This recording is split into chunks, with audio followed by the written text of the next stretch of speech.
Ẹ káalẹ́. Ìròyìn mẹ́wàá ló ń dé sí ojú ìwòran yín láti tẹlifíṣàn Orisun. Ṣògo rẹni kejì Abiona ló ń tọ́kùn ìròyìn. Ìròyìn ọ̀rẹ́ bá ti máa mú fún wa ní ẹsẹẹsẹ. Ikọ̀ agbábọ́ọ̀lù Arsenal ti pàdánù àǹfààní láti ṣetán gẹ́gẹ́ bí ọ̀kan nínú àwọn ikọ̀ mẹ́rin tó wà ní ọwọ́ iwájú nínú àtẹ ìdíje Premier League látàrí bí wọ́n ṣe gbá ọ̀mì 0-0 pẹ̀lú ikọ̀ agbábọ́ọ̀lù Bẹẹni tí wọ́n gbá ní àná òde ní. Ikọ̀ Mikel Arteta tí ó ń darí rẹ̀ náà tún ti Jawale sí bẹ́ẹ̀ pẹ̀lú àwọn mẹ́rin mìíràn nínú ìdíje náà. Ọjọ́ ìkannú òun ló jẹ́ fún Arteta bí ó ti ń wo ikọ̀ rẹ̀ eléyìí tó ń fi àǹfààní ṣòfò láti gbá bọ́ọ̀lù wọnú àwọn.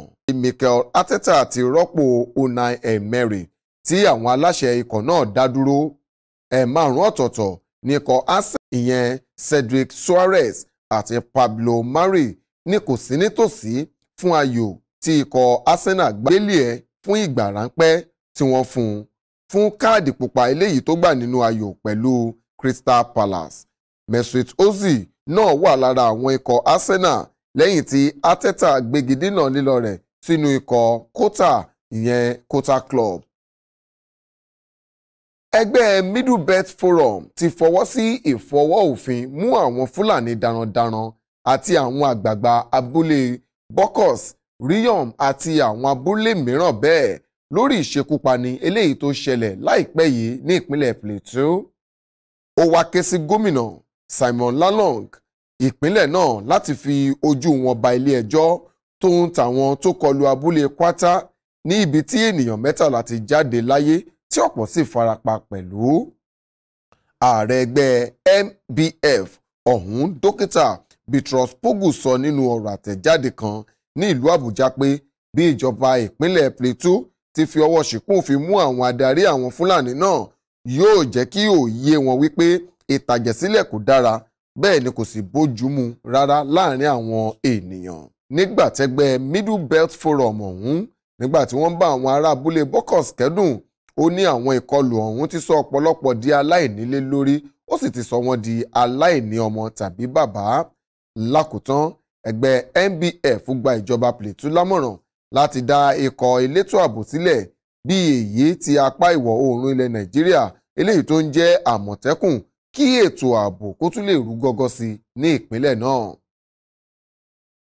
Àwọn ẹbí olóògbé Alhaji Yusuf Fatai tí ó jẹ́ aláṣẹ ọkọ̀ olóyún Fayos International ti ṣetán láti dá àwọn owó tí àwọn oníṣòwò fi dókòwò pẹ̀lú Option C padà. Ẹ jẹ́ kí a gbọ́ bí aṣojúkọ̀ ìròyìn wa tí ó wà níbi ìkẹ́dùn àti ìsìnkú náà bí ó ti jẹ́ eléyìí lábọ̀. Àwọn ìdílé olóògbé Alhaji Yusuf tí gbogbo ènìyàn mọ̀ sí ọkọ̀ olóyún ti sọ pé gbogbo owó ìdókòwò tí àwọn ènìyàn fi ṣòwò pẹ̀lú iléeṣẹ́ ọkọ̀ olóyún Option C ni àwọn yóò dá padà fún àwọn tí ó fẹ́ gba owó wọn. Ọ̀rọ̀ yìí ló wáyé níbi àdúrà àti ètò ìsìnkú fún olóògbé náà tó wáyé ní lọ́ọ́lọ́ yìí ní iléeṣẹ́ rẹ̀.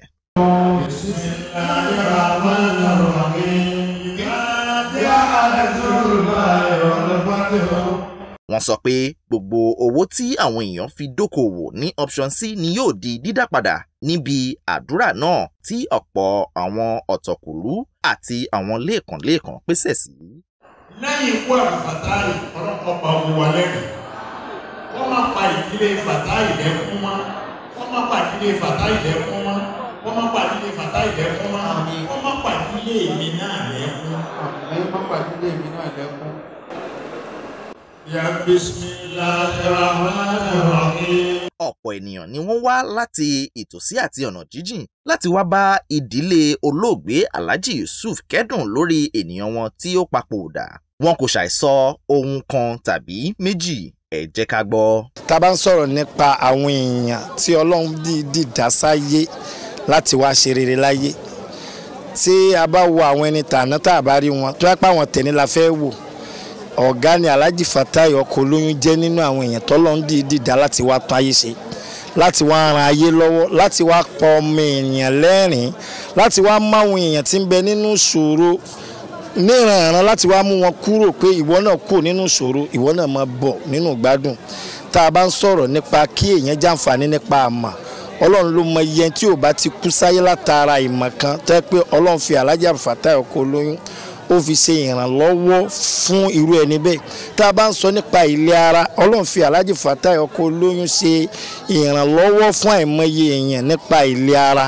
Tá a bá ń sọ nípa kí ẹlòmíì tí nípa àìrí ayé gbé tó yẹ pé ń gbé tó dọ́dọ̀ Alhaji Fatai ọkọ olóyún lòun náà dẹni tí ń ráyé gbé. Tá a bá ní káàkà látàárọ̀ di lẹ́sù láti lẹ́sù di lẹ́mọ́ nípa Alhaji Fatai ìkan tó kan ìkan ọ̀ràn kan láàmú fi hàn nípa dáadáa. Àjọ bẹ̀rẹ̀ iṣẹ́ yìí ni láti lẹ̀ láti gbáyé fajic flusher pakurumọ́ bébọ́dí ẹ sẹ́tìmẹ̀gàtò àti bẹ́ẹ̀ bẹ́ẹ̀ lọ. Èèyàn pàtàkì tí èmi tí mo wà wájú yìí ó ti fún mi mọ́tò rí tuntun ọ̀ṣàrà tí mo jẹ́ mi báyìí. Síwájú ọjọ́ ikú wọn mo lọ sí ọ́fíìsì wọn ní Ìkọ̀tún Ìgọ̀dọ̀ yá mo lọ sí ọ́fíìsì wọn ní Ìkọ̀tún Ìgọ̀dọ̀ mo dẹ̀ bá wọn sọ̀rọ̀ ìjọ náà wọn náà lọ sí Abẹ́òkúta ní fátírì wọn. Nígbà tó bá di ọ̀sẹ̀ kejì ni mo gbọ́ pé wọ́n ti pa Alhaji Fatai ọkọ olóyún. Ó jẹ́ nǹkan ìbànújẹ́ fún mi láti inú ọkàn mi wá kí Ọlọ́run bá lọ́jọ́ ìní kó bá tẹ̀sí aṣọ rere ilé àti ọ̀nà wọn àti ọmọ tó filẹ̀ kó má bàjẹ́ o. Lákòótán àwọn ẹbí náà sọ wípé ìdílé àwọn kò ní jẹ ẹnikẹ́ni ní gbèsè ohunkóhun lẹ́yìn ikú olóògbé ọkọ olóyún tí ìfẹ́ tani mọ́mọ́. Ẹ káàbọ̀ padà.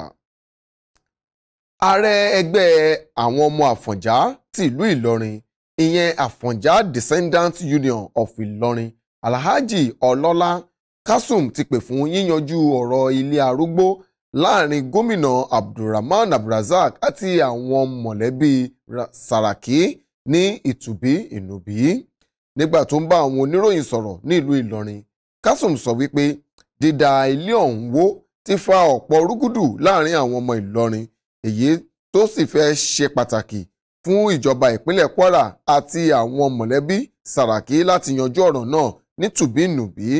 Bí a ò bá gbàgbé, ní oṣù kejìlá ọdún 2019 ní ìjọba ìpínlẹ̀ Kwara gbẹ́sẹ̀ lé àwọn ilẹ̀ náà tó wà ní ojúlé kìíní, ojúlé kẹta àti ìkarùn-ún tó wà ní ojúnà Ìlọ́fà GRA ní Ìlọrin, èyí tí wọ́n sọ wípé ó jẹ́ ti iléeṣẹ́ Àṣà Company Limited ti olóògbé Olúṣọlá Sàràkí.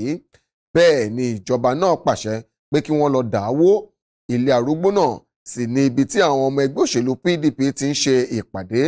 Kasum wá pàrọwà sí gómìnà Abdulrazak Abdulrahman àti àwọn mọ̀lẹ́bí Saraki láti yanjú ọ̀rọ̀ náà ní ìtùbí ìnùbí.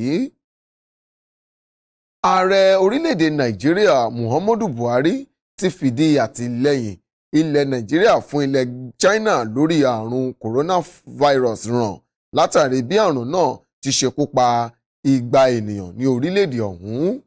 Ààrẹ gbẹnu olùrànlọ́wọ́ pàtàkì sí ìjọba rẹ̀ lórí ìròyìn àti ìlúkoro Garba Shehu sọ̀rọ̀ nínú àtẹ̀jáde náà. Ààrẹ Muhammadu Buhari kí ààrẹ Xi Jinping ti ilẹ̀ China àti àwọn ọmọ ilẹ̀ náà kú ìrọ̀jú àrùn coronavirus.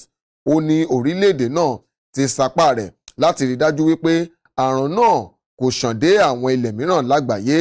Ààrẹ ní ilẹ̀ China ti ń ṣe àtìlẹ́yìn fún Nàìjíríà àti àwọn mìíràn lágbàáyé tó ń ti ilẹ̀ adúláwọ̀ lápapọ̀. Nítorí náà ó ṣe pàtàkì kí orílẹ̀-èdè China mọ̀ wípé Nàìjíríà yóò ṣe àtìlẹ́yìn tó nípọn fún wọn nínú lílé àrùn náà wọ ìgbẹ́. Láàbá gbàgbé wípé àrùn ọ̀hún ló bọ́ sílẹ̀ ní lọ́ọ́lọ́ yìí ní orílẹ̀-èdè China. Ó ní pẹ̀lú gbogbo ìgbésẹ̀ láìpẹ́ àrùn ọ̀hún yóò di àfẹ́yìn tí eegun aláré ń fi ṣọ. Bákan náà ni ààrẹ Muhammadu Buhari tún dúpẹ́ lọ́wọ́ àwọn ọmọ orílẹ̀-èdè yìí látàrí ọwọ́ ìfẹ́ tí wọ́n fi mú àwọn ọmọ orílẹ̀-èdè China tó ń gbé ní Nàìjíríà bí wọn kò ti jẹ́ kí ìbẹ́sílẹ̀ àrùn coronavirus kó já okùn ìfẹ́ orílẹ̀-èdè méjèèjì. Lákòótán ó gbà ládùúrà wípé Ọlọ́run yóò mú àrùn búburú náà kúrò láàrin wọn ní orílẹ̀-èdè China. Ní báyìí ẹ jẹ́ kí a dánu dúró díẹ̀ bí a bá lọ tá bá padà dé ìròyìn sì ń tẹ̀síwájú. Ẹ kú ìkàlẹ̀.